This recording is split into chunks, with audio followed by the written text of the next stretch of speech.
This is Booked for Drama, where stories burn, hearts break, the tea is always hot and never a part two. Today we're diving into Title by Author. Let's go. After 3 days of silence from my lawyer boyfriend, I drafted an apology text, just to get him to the courthouse for our wedding. But the moment I hit send, his childhood sweetheart posted their marriage license online. After all this time, it's still you.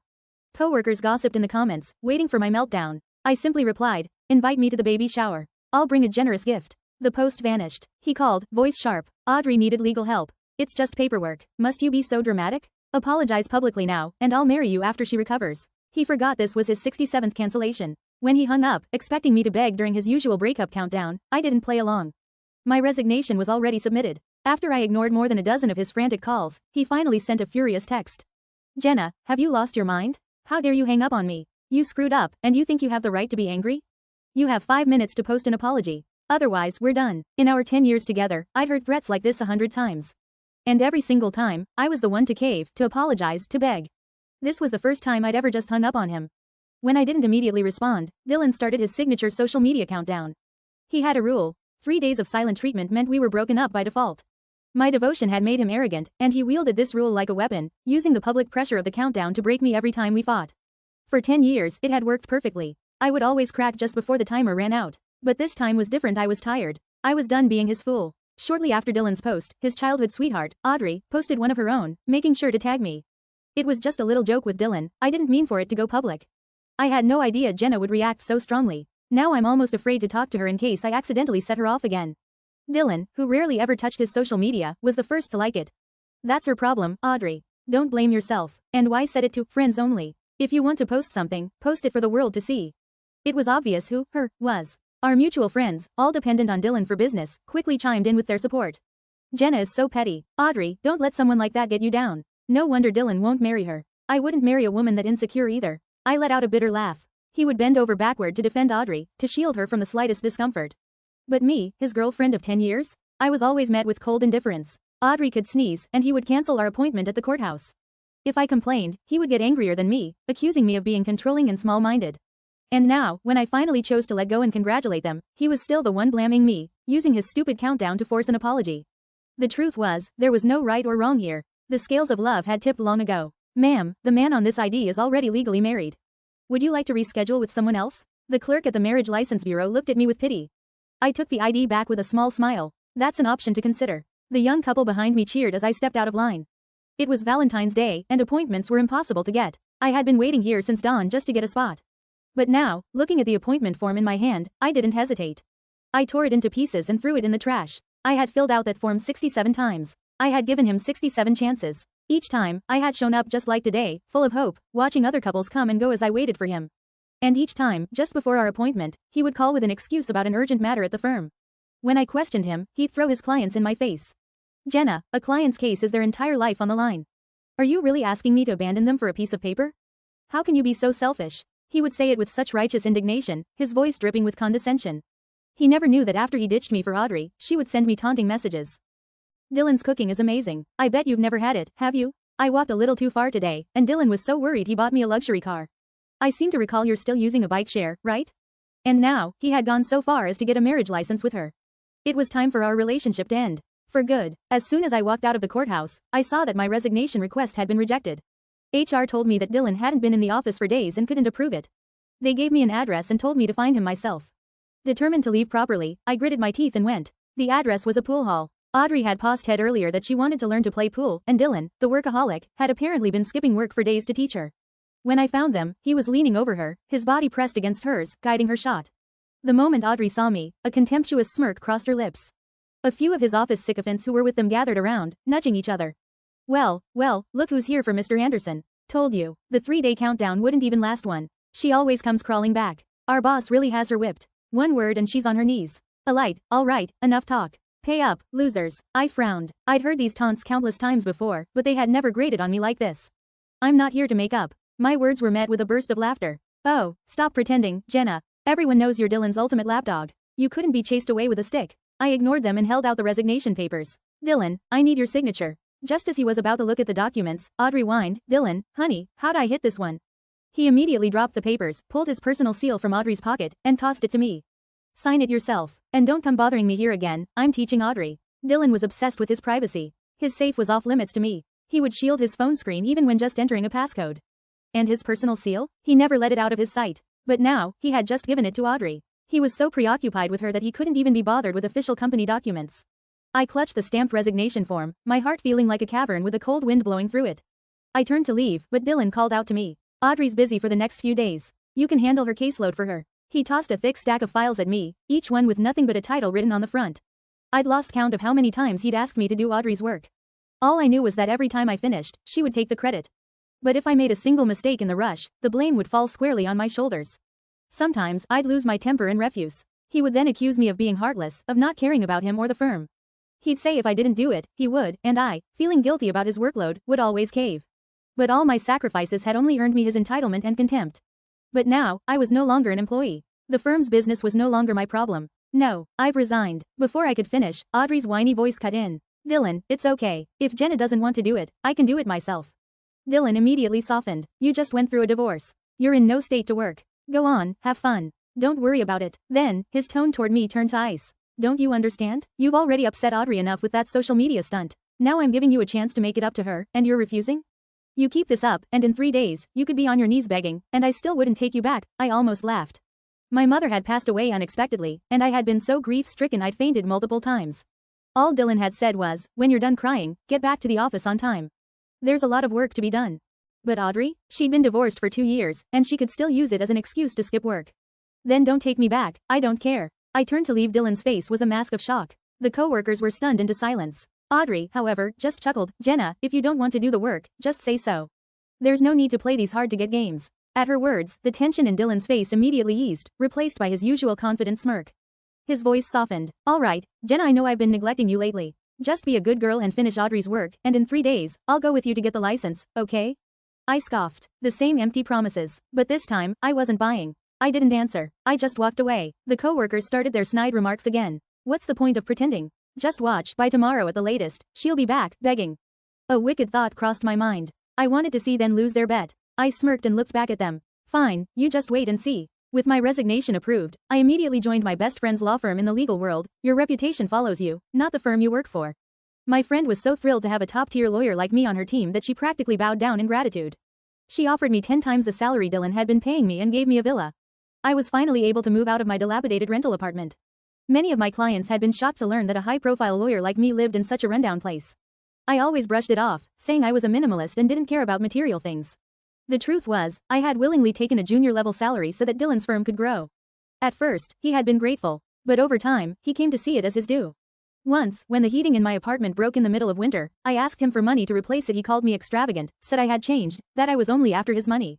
But for Audrey, he would buy a sprawling mansion without a second thought.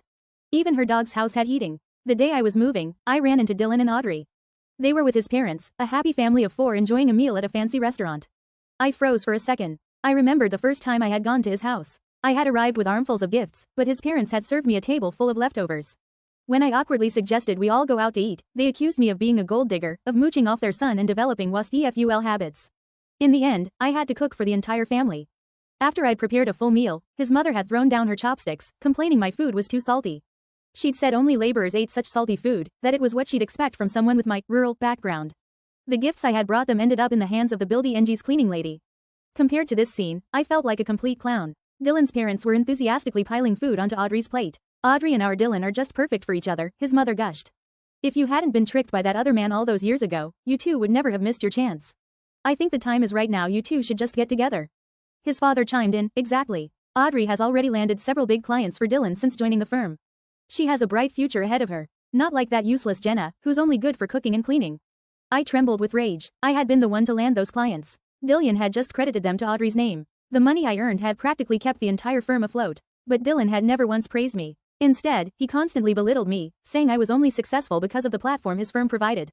And now, faced with his parents' slander, he said nothing to defend me. He just sighed and said, well, we've been together for so long, I guess I just make do.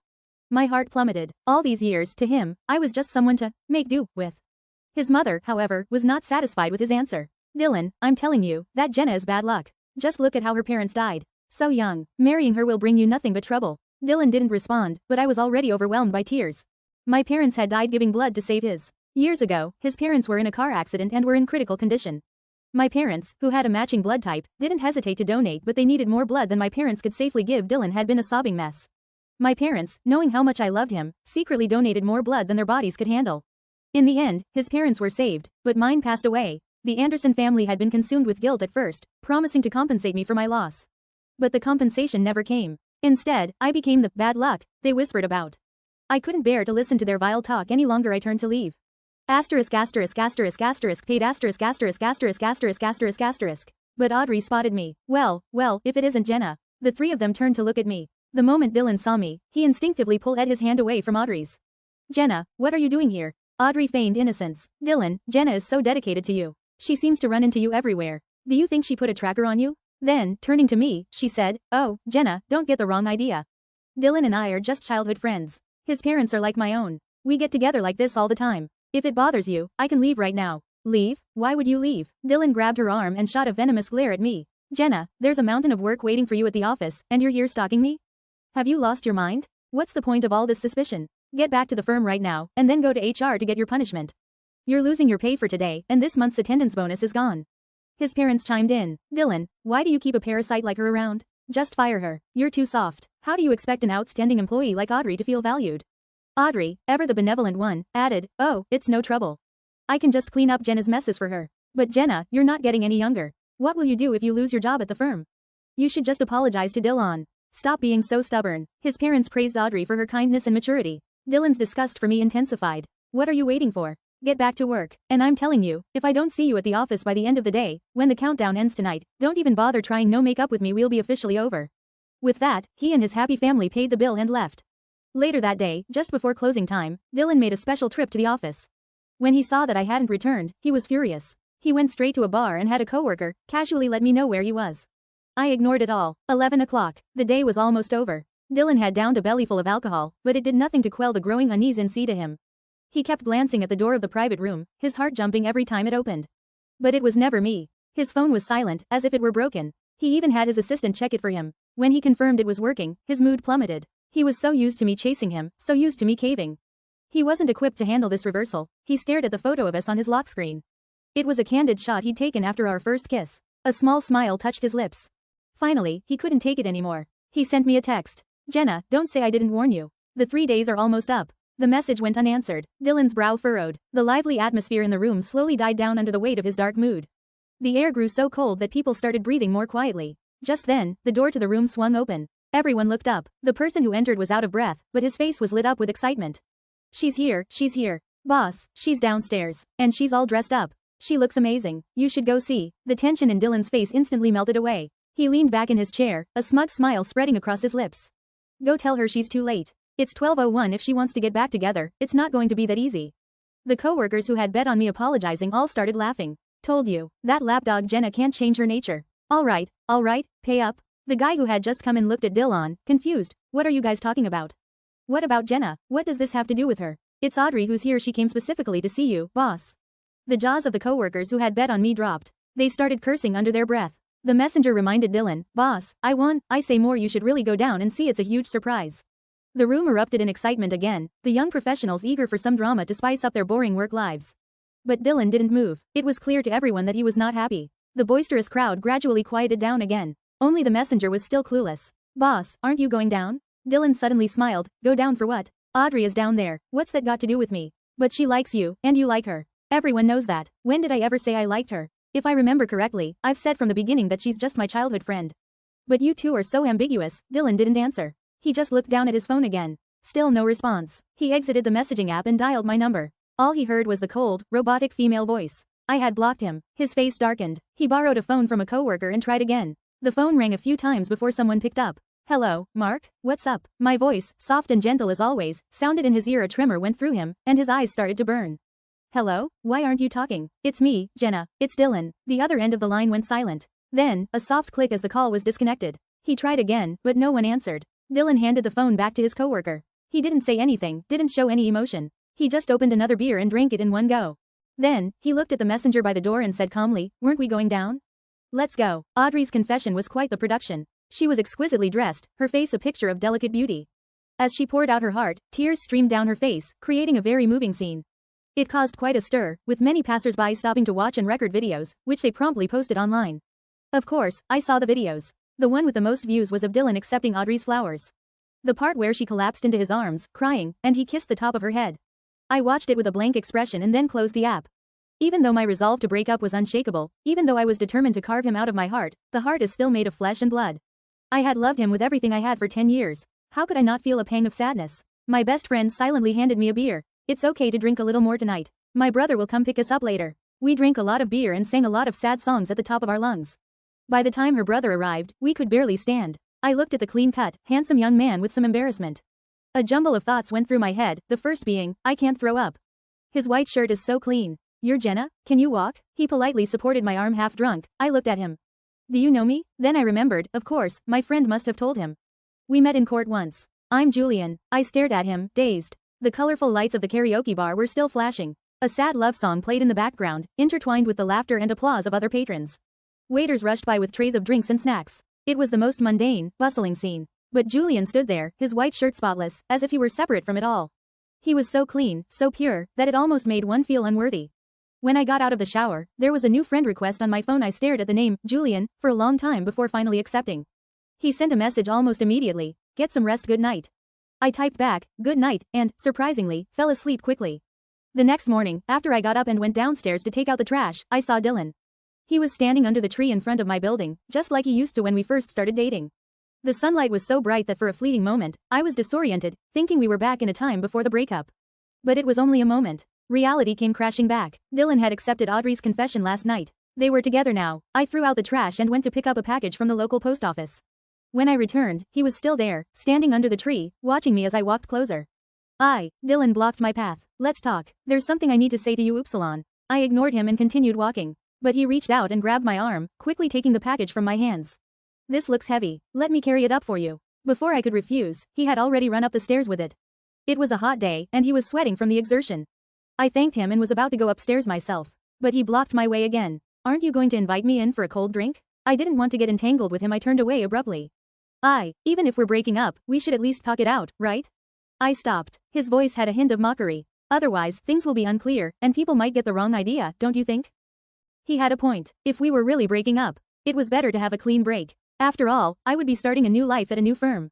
I turned around and pointed to the cafe across the street. Let's go there. Fine. Dillon turned and walked ahead. I followed him across the street. The sun was scorching, and the streets were mostly empty. I didn't notice the young man in the white shirt on a bicycle at the corner of the street. The hot wind billowed his shirt like a sail. He was probably just passing by. I need to explain what happened with Audrey last night, Dillon began, without waiting for me to speak.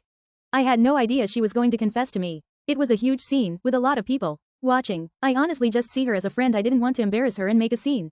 That's why I didn't reject her then. He watched my expression as he spoke. I talked to her afterward and made it clear I'm not with her. I smiled. I wanted to ask him, so, to avoid embarrassing her, you could accept her flowers, hug her, kiss her. So, in the future, would you also, to avoid embarrassing her, have more intimate contact with her, maybe even sleep with her? But I didn't even want to ask. This had happened too many times. I was so tired. What you're saying has nothing to do with me anymore. I only came here to make things clear with you. 3 days of silence, and we're broken up. That was your rule. Dillon, please, honor your own promise. We're broken up. What you do from now on, who you date, that's your freedom. You don't need to tell me about it. I took one last look at him. The days of scrimping and saving in our rental apartment. The joy of our firm's grand opening. He had said, we'll have a good life together. We'll have our own home in this city, get married, have kids, and never be apart. It all felt like yesterday, yet it also felt like a lifetime ago. My eyes welled up slightly, but my mind was clear. I had truly let go. Are you sure you want to be like this with me? The 3-day rule, yes, I said that, but the 3 days are over, and I am the one coming to you to make up. What more do you want? I had said all I needed to say. I didn't want to argue anymore. I turned to leave, but Dillon grabbed my arm again, his brow furrowed, his eyes bright. The firm has a big case coming up. If we win, we can go public. You said you would personally handle it. Have you forgotten? I hadn't forgotten. Not long ago, I was still dreaming about it. After the firm went public, Dillon and I could finally get married and have a cozy little home. But Dillon's promises were too fragile. Jena, please, stop fighting with me. I'm about to go abroad to visit family. Don't make me leave with this hanging over my head. Before I could say anything, his phone rang. He glanced at it, frowned, and hung up. But it rang again, and a third time. He finally answered. Audrey, what's wrong? Okay, don't worry, I'm on my way. 3. Explain to my parents. Stop crying, it's not a big deal. I'll clear things up with them. I'm coming over now. I'll be there in 15 minutes, just wait. He hung up and turned to me apologetically. I'm not with Audrey, but my parents are for reuse. No matter what, this whole thing started because of me. I need to go explain to them. Jena, wait for me to come back. We'll go get our license right away. He rushed off. I watched him disappear through the glass window of the cafe. My heart was as calm as a windless lake, not a single ripple. Dillon went abroad. He tried calling me a few times from a different number before he left, but I didn't answer. Shortly after he left, Audrey followed him. His parents, who already adored her, were naturally thrilled to see them together. I quickly started my new job. On my second day, I ran into Julian. He said he didn't want a salary, he just wanted to be my assistant. But a law firm wasn't a playground. I refused. My coworkers teased me, "Does that guy have a crush on you? He comes here every day. It's gotta be for you, right? He's so handsome, he looks so clean and well behaved." I just smiled while organizing files. "No, he's my best friend's brother." A coworker smirked. "If you say so." I paused, and my eyes instinctively drifted to the corner where Julian was sitting. He was quietly reading a book at one of the reception tables. I pressed my lips together and looked away, reminding myself that some mistakes only need to be made once. My friend's family was well off, but she had told me that her aunt's family, Julian's family, was even wealthier. They had settled in the capital years ago. He was just here for the summer to visit his grandparents. Soon, he would return to a world that was far removed from mine. I started to intentionally avoid him. He was smart, and he quickly noticed my change in behavior that day. I received a second message from him. "Do you hate me?" I stared at the words for a long, long time. A lump formed in my throat, and my chest felt tight. How could anyone hate someone like Julian? But some things are better left unsaid, some paths better left untrodden. "No, you're very nice. But I feel like your presence might be causing me some trouble." The typing indicator appeared and disappeared for a long time. Finally, he sent a single message. "I'm so sorry, I won't bother you again." I buried my face in my pillow for a long time before I could finally type back 2 words. "Thank you." Time flew by, and I settled into my work at the new firm. Occasionally, during a break, I would find my eyes drifting to the corner where he used to sit. Many people came and went, but that quiet, steady presence was gone. Audrey posted on social media frequently, and Dillon often appeared in her photos, so many times, I would run into mutual friends. At first, they would tell me that Dillon had been asking about me. But I never responded, and eventually, they stopped. Just before the big case went to trial, Dillon returned from abroad. He came to see me immediately, laden with gifts and expensive-looking shopping bags. "Jena, I bought all of this for you while I was away." He presented the gifts to me, his usual joy tinged with a rare hint of caution.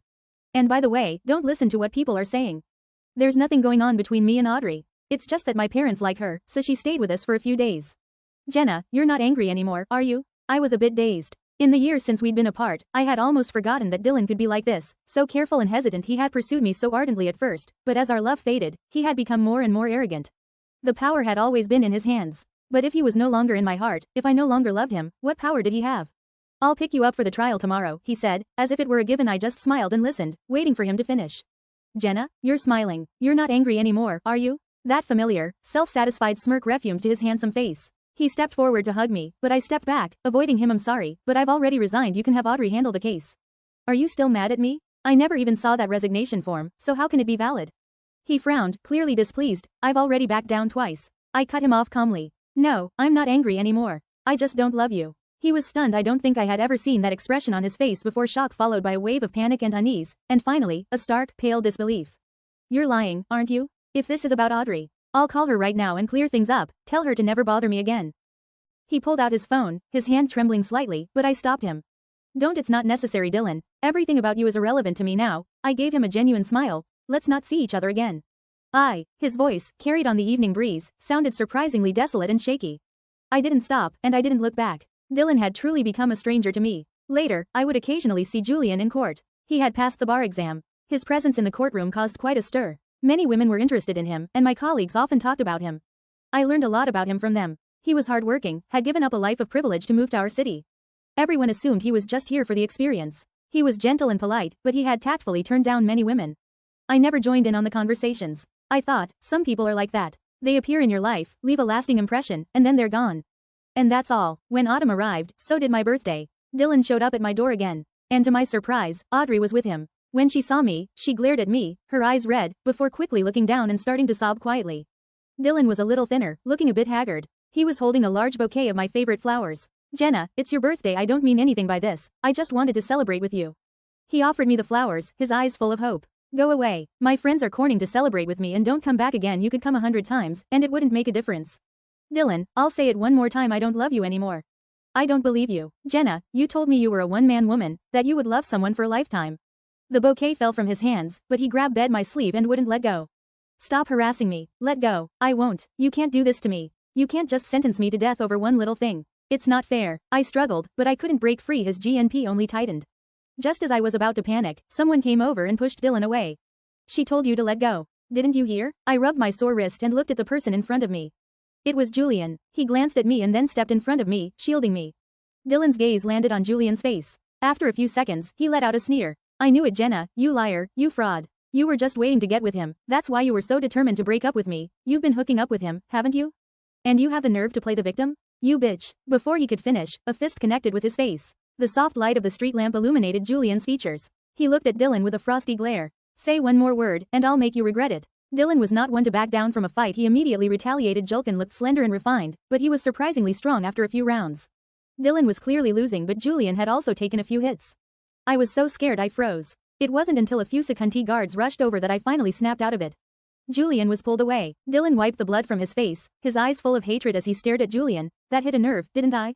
You do like her, don't you? Coveting another man's girlfriend, what does that make you? You put on this high and mighty act, but you're just a sleazy, two-faced hypocrite. You and Jena, you two liars, you're a perfect match. Dillon. I slowly stepped forward and raised my hand. A crisp slap echoed in the night air. Tears streamed down my face. I have never regretted anything more than loving a scumbag like you. The incident that night was eventually hushed up and didn't escalate. After thinking about it for a long time, I sent Julian a message to thank him. He replied after a long while. Then buy me a cup of coffee. I arranged to meet him at a coffee shop near my office. I saw the cuts on his face, which were just starting to scab over. There was a dark bruise near his eyebrow. A wave of sorrow washed over me. Someone like Julian had probably never had a scratch on him his entire life. He walked toward me in the autumn wind, his feet crunching on the fallen leaves. Your cuts, do they still hurt? It's just a small scratch. I glanced at the bruise on his face again and slowly lowered my eyes. Let's go.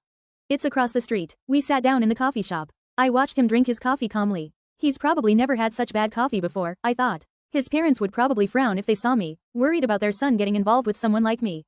Some lessons only need to be learned once. I sensed that he had something he wanted to say to me. I finally mustered the courage to look at him. I'm used to being alone. He looked at me intently for a long time before nodding. Okay, I thanked him again and walked out of the coffee shop without looking back. The wind was cold. I wrapped my coat tighter around me and buried my face in my scarf. When I looked down, I thought I saw a tear fall. But maybe it was just my imagination. Autumn passed. Dillon's big case was a spectacular failure, thanks to Audrey's foolish performance in court. On top of that, with me, their star lawyer gone, the firm's IPO was a distant dream. In fact, they were facing bankruptcy. Dillon and Audrey had a huge fight, and he even ended up in the news for assaulting her. His parents, finally seeing Audrey for what she was, kicked her out of their house. My team and I, on the other hand, had a string of victories. At our celebration dinner one night, I got a call from my best friend. Jena, my brother was in a car accident. My parents are on vacation abroad and can't get back right away. It'll take us until tomorrow to get there. Can you please go to the hospital and check on him for me? She was on the verge of tears. I stood there in the falling snow, feeling as if I had suddenly gone deaf. All I could hear was a loud ringing in my ears. By the time I got to the hospital and found Julian's room, it was completely dark. His head was wrapped in bandages, and his left arm was in a cast. An IV drip was slowly feeding medication into his arm. He had his eyes closed, seemingly asleep. His face was pale from blood loss, almost blending in with the white sheets. I stood at the door, looking at his face, and tears started to well up in my eyes. In the middle of the night, Julian started running a high fever. He suddenly whispered my name, Jena. My hands froze. He seemed to open his eyes briefly and look at me for a second before closing them again, drifting back into a delirious state. Jena. He murmured my name again. Please don't hate me so much, please. The tears I had been holding back for so long finally broke free. My heart was in a tangled mess of sadness, and an overwhelming, uncontrollable ache surged through me, swallowing all my reason and clarity. Julian, I've never hated you. I've never hated you. I couldn't hold back any longer. I leaned down. My wet, tear-stained lips, still salty from my tears, touched his dry, chapped ones. He suddenly went still. A tear trembled on my eyelashes and fell merging with the one that had escaped from the corner of his eye. Julian slowly opened his eyes. Jena, it's me. It's Jena. I kissed him again. Gently I tried to smile through my tears. Does it still hurt? Are you uncomfortable anywhere? He didn't answer. He just stared at me, unblinking. After a long time, he finally spoke, his voice weak. It's snowing. Are you cold? Did you get cold on your way here? Outside the window, the snow fell silently. I shook my head, and as another tear fell, I gently pressed my face against his arm. At that moment, I let myself fall for him. The end. And that's a wrap on today's reading here at Booked for Drama. If you felt anything, rage, swoon, secondhand heartbreak, let me know in the comments. Don't forget to like, subscribe, and share with your fellow drama lovers. If you have any requests, drop them in the comments. Until next time, keep reading, and keep the drama on the page.